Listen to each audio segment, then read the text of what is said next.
Peygamberler şehri Urfa'mızın kıymetli hemşerileri. 31 Mart günü Büyükşehir Belediye Başkan adayı 13 ilçemizin belediye başkan adayları toplamda 380 belediye meclis üyesi adayımız ve Hüdapar logomuzla seçime giriyoruz.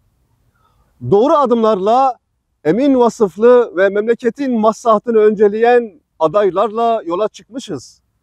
Çözüm odaklı düşünen, vizyoner ve makul söylem ve projelere sahip adaylarla karşınızdayız.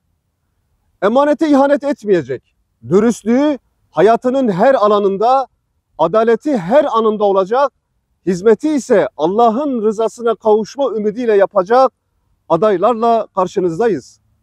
Söz sizin, karar sizin.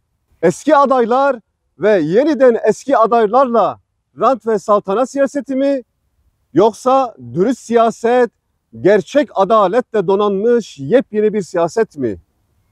Adamına ve konjonktüre göre bir siyaset mi, yoksa adalet ve hakkaniyetin keskin kılıcı mı?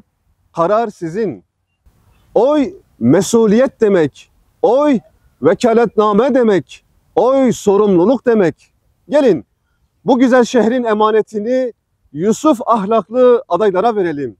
Gelin bu sefer Hüdapar diyelim. Hennub Hüdapar.